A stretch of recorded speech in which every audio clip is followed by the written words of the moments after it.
मराठी भाषेला अभिजात दर्जा मिळावा या दृष्टीने गेल्या दशकभरापासून प्रयत्न होत आहेत.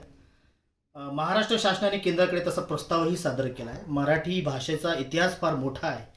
माझ्या मराठीची बोलू कौतुके अमृतातेही पैजा जिंके असं मराठीबद्दल म्हटलं जातं. ही वैभवशाली परंपरा लाभलेली मराठी भाषा येत्या काळात मराठी भाषेच्या दिनानिमित्त या भाषेला अभिजात दर्जा मिळतो का, या संबंधानं महाराष्ट्रभर खल सुरू आहे. नांदेडमध्ये मराठी भाषा राज्य शासनाच्या मराठी भाषा सल्लागार मंडळावर असलेले, या महाराष्ट्राला सुपरिचित असलेले प्रसिद्ध कवी, लेखक, अनुवादक, समीक्षक प्राध्यापक डॉक्टर केशव सखाराम देशमुख आणि प्राध्यापक डॉक्टर पृथ्वीराज तौर आपल्यासोबत आहेत. सर नमस्कार, स्वागत आपलं. नमस्कार. मराठी भाषेला अभिजात दर्जा मिळवण्याच्या दृष्टीनं प्रयत्न सुरू आहेत. मराठी भाषेवर प्रेम करणारी मंडळी ही मागणी लावून धरत आहेत. राज्य शासनाच्या स्तरावर असे खूप सारे प्रयत्न देखील होत आहेत. एक समीक्षक, कवी, अनुवादक म्हणून या मागणीकडे आणि एकंदरीत या चळवळीकडे आपण कसं बघता? हे खरं आहे की मागच्या एक दशकापासून, म्हणजे अगदी सणावळे आणि तारखा जर सांगायच्या झाल्या तर 10 जानेवारी 2012 रोजी तत्कालीन माननीय मुख्यमंत्र्यांनी अभिजात दर्जा मिळावा मराठी भाषेला यासाठी एका समितीची स्थापना केलेली होती आणि या समितीनं आपला अहवाल 3 महिन्यांमध्ये शासनाला सादर करावा असं सुचवलेलं होतं. माननीय प्राध्यापक रंगनाथ पठारे सर हे त्या समितीचे अध्यक्ष होते. प्राध्यापक Harinarke sir, doctor Nagnath Kotapalle sir आणि इतर अनेक मान्यवर या समितीमध्ये होते. या समितीनं आपला दीर्घ अभ्यास केला, अनेक बैठका घेतल्या, कालावधी मागून घेतला आणि 31 मे 2013 मध्ये महाराष्ट्र शासनाला आपला अहवाल सादर केलेला होता आणि या अहवालामध्ये मराठी ही एक अभिजात भाषा आहे असं अगोदर अहवालामध्ये सिद्ध केलेलं होतं. हा जो जवळजवळ 150 पृष्ठांच्या आसपास असणारा जो अहवाल आहे तो अत्यंत महत्त्वाचा आहे, कारण तो अहवाल काही गोष्टींकडे तुमचं लक्ष वेधतो. तो हे सिद्ध करतो की मराठी भाषेचा जो इतिहास आहे तो जवळजवळ 2500 वर्षांपूर्वीचा इतिहास आपल्याला ज्ञात आहे. म्हणजे नाणेघाटच्या शिलालेखाचा संदर्भ हा त्या अहवालामध्ये आहे आणि शिलालेखामध्ये मराठी असा जो शब्दप्रयोग केला गेला, जो ब्राह्मी लिपीमध्ये उपलब्ध असणारा शिलालेख आहे, तर त्यापूर्वी अगदी 300-400 वर्षांपासनं मराठी ही भाषा तत्कालीन रूपांमध्ये, देशी रूपांमध्ये या प्रदेशामध्ये बोलली जात होती असा समितीचा दावा आहे. समितीनं दिलेला हा अहवाल शासनाच्या वतीनं केंद्र सरकारकडे पाठवला गेला आणि त्या संदर्भामध्ये मागच्या 9 वर्षांपासून पाठपुरावा करत आहोत आपण. ही वस्तुस्थिती आहे. एक नीट लक्षात घ्या की दक्षिणेकडे आपल्या ज्या 4 भाषा आहेत, द्रविडी भाषा, ओके, त्याच्यामध्ये मल्याळी आहे, तमिळ आहे, कानडी आहे आणि तेलुगू आहे. या 4ही भाषांना अभिजात भाषेचा दर्जा हा केंद्र सरकारच्या वतीनं यापूर्वीच बहाल करण्यात केलेला आहे.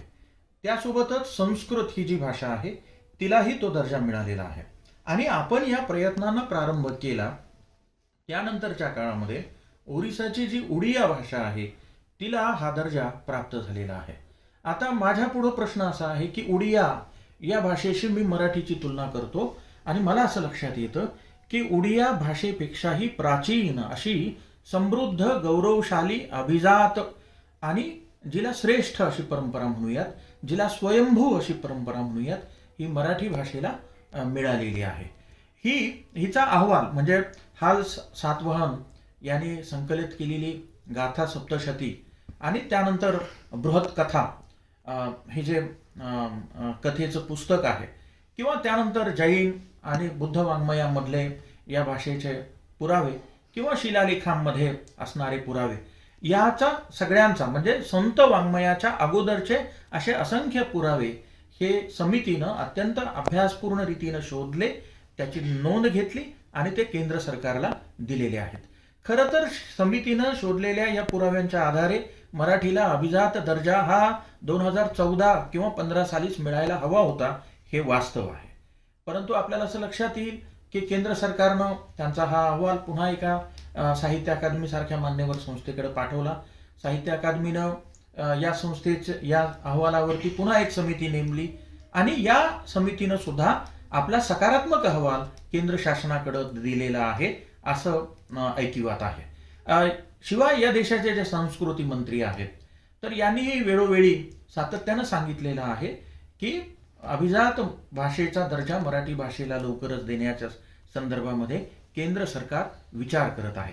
माझ्यासारखा जो मराठी भाषेचा अभ्यासक आहे, जो अनुवादाच्या क्षेत्रामध्ये काम करतोय, जो अध्यापनाच्या क्षेत्रात काम करतोय आणि ज्याला मराठी या भाषेचा आणि मराठी असण्याचा अभिमान आहे, तर त्या प्रत्येकाला असं वाटतं आहे की परवा दिवशी आपण जेव्हा 27 फेब्रुवारीला मराठी भाषा दिन साजरा करतोय, तर या दिनी किंवा या दिनीपर्यंत जर ही घोषणा केंद्र सरकारकडनं झाली तर आम्हा सगळ्यांना आनंद होईल. कारण हा केवळ आमच्या आनंदाचाच भाग आहे असं आम्हाला वाटत नाही, तर हा आमच्या सन्मानाचा मुद्दा आहे. हा केवळ भाषेचा म्हणजे कुठल्याही भाषेचा सन्मान हा केवळ निव्वळ भाषेचा सन्मान नसतो, तो त्याचवेळी त्या साहित्याचा, त्या संस्कृतीचा, त्या प्रदेशाचा आणि त्या ठिकाणी असणाऱ्या सर्वसामान्य माणसाचा सन्मान असतो. मराठी भाषेला अभिजात भाषेचा दर्जा मिळावा ही केवळ इथल्या काही ठराविक राजकीय पक्षांची इच्छा नाही आहे, हे तुम्ही अगोदर लक्षात घेतलं पाहिजे. तर ही इथल्या सर्वसामान्य जनतेची इच्छा आहे. आणि जर हा दर्जा मिळाला तर काय होईल, तर सरकारनं आम्हाला हे कबूल केलेलं आहे की अनुवादाचे मोठ्या प्रमाणात प्रकल्प तर होतीलच, पण गावोगावची वाचनालय ही अधिकाधिक समृद्ध करण्याच्या दृष्टीनं पावलं उचलली जातील. आम्ही वाचन संस्कृतीला या एका गोष्टीमुळं आमच्याकडे बळ मिळणार आहे हे आम्ही विसरता कामा नये. याशिवाय 400 पेक्षा अधिक जी विद्यापीठं या देशामध्ये अस्तित्वात आहेत, तुम्हाला हे लक्षात येईल की या देशामध्ये मराठी भाषा विभाग स्ट्रेंथन करणं किंवा नव्यानं सुरू करणं या संदर्भामध्ये काही एक हालचाली या आगामी काळामध्ये सुरू होतील किंवा जे प्रयत्न आज शासनाच्या पातळीवर आहेत त्यांना गती मिळेल असं आपल्याला लक्षात येतं. सगळ्यात महत्त्वाची गोष्ट अशी आहे की आमची जी भाषा आहे जागतिकीकरणाच्या काळामध्ये ती अर्थार्जनाच्या साठी अत्यंत महत्त्वाची आणि योग्य अशी राहिली पाहिजे, यासाठी आम्ही सगळेच प्रयत्न करत आहोत. आमची भाषा ही ज्ञानभाषा म्हणून जगाच्या पटलावरती आली पाहिजे, नव्हे तिचं नाव हे सन्मानानं घेतलं गेलं पाहिजे. मराठी भाषेला अभिजात भाषेचा दर्जा मिळाल्यानंतर तिचं श्रेष्ठत्व हे एक प्रकारे शासकीय पातळीवर केंद्र शासनाच्या स्तरावर मान्य झाल्यानंतर आमच्या ज्ञानभाषा करण्याच्या या प्रयत्नांना बळकटी मिळेल असा विश्वास मला वाटतो आहे. त्यामुळं केंद्र सरकारनं महाराष्ट्रातल्या सामान्यांच्या या मागणीकडं लक्ष दिलं पाहिजे असं माझ्यासारख्याला वाटतं आहे. आणि कारण भाषेचा प्रश्न हा निव्वळ भाषेचा प्रश्न असत नाही, तर तो आमच्या जीवन जाणीवांचा आणि एकूणच आमच्या अस्तित्वाचा प्रश्न आहे, ह्या आपण लक्षात घेतलं पाहिजे.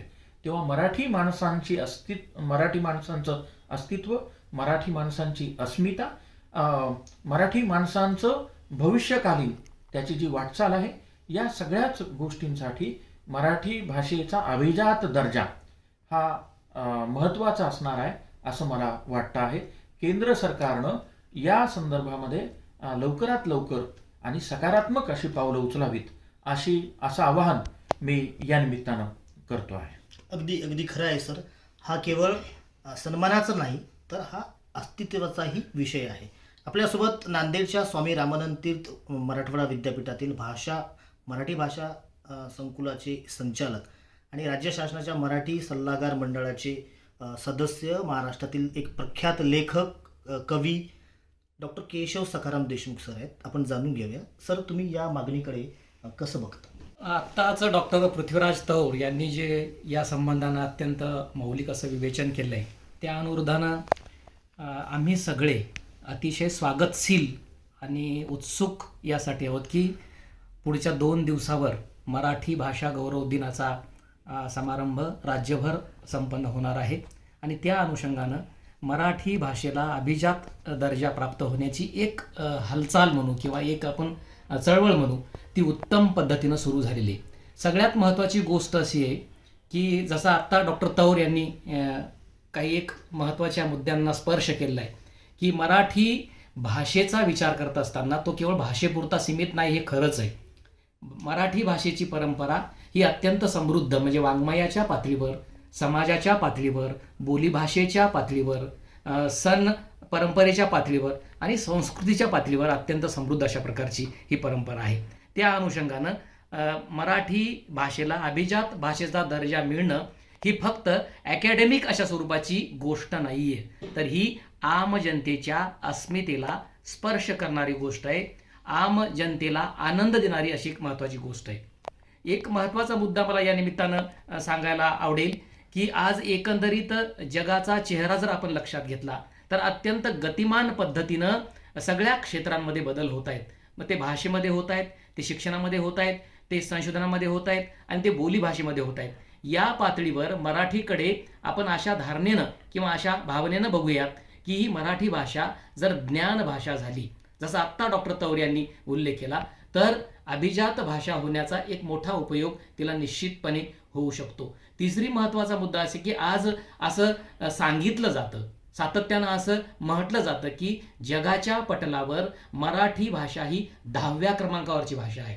तर हे विधान सत्य असेल आणि ते जर महत्त्वाचं विधान असेल तर जगाच्या पातळीवर मराठीचा विचार करताना ती ज्ञानाची भाषा, ती संशोधनाची भाषा आणि आम जनतेच्या एकंदरीत आपण त्याला काय म्हणू अस्मितेची भाषा जेव्हा मराठी होते तेव्हा त्या अनुषंगानं अभिजात भाषेचा दर्जा प्राप्त झाल्यानंतर ज्या काही घडामोडी घडणार आहेत, सामान्य माणसापासून ते अगदी उच्च पदस्थ उच्च शिक्षित माणसांपर्यंत, त्या अतिशय क्रांतिकारक, आनंददायक आणि महत्त्वाच्या अशा घटना त्या घडू शकतात. म्हणून आम्ही आशावादी आहोत, आम्ही आनंदी आहोत की गेल्या 10 वर्षापासून मराठीला अभिजात भाषेचा दर्जा मिळावा याचा पाठपुरावा केला जातो आहे आणि ती हळूहळू आता अभिजात भाषा होण्याकडे तिचा कल हा वाढतो आहे. मध्यंतरी नाशिक येथे जे अखिल भारतीय मराठी साहित्य संमेलन झालं, त्या साहित्य संमेलनामध्ये सुद्धा हजारो वाचकांनी, लेखकांनी, भाषाप्रेमींनी पत्रव्यवहार करून शासनापर्यंत, केंद्र सरकारपर्यंत हा एक मुद्दा हा पुढे नेला आणि त्या सगळ्या गोष्टींचा विचार करता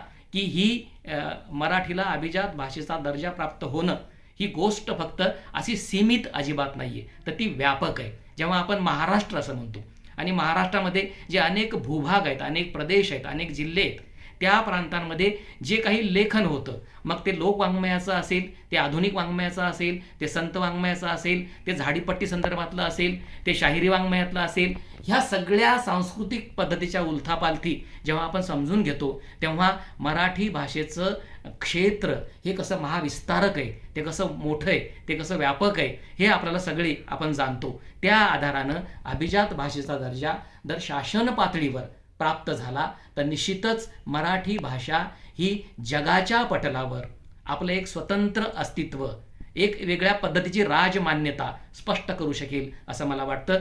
आम्ही सगळे मराठी भाषाप्रेमी, मराठी भाषिक लोक आशावादी आहोत आणि उत्सुक आहोत आणि त्याच्याही पलीकडे स्वागतशील आहोत की जर आता काही अवघ्या दिवसांमध्ये मराठीला जर अभिजात भाषेचा दर्जा मिळाला तर तो आनंद पूर्ण या महाराष्ट्राच्या पूर्ण भूमीचा, जनतेचा आणि सर्व आम जनतेचा आनंद असेल असं मला वाटतं.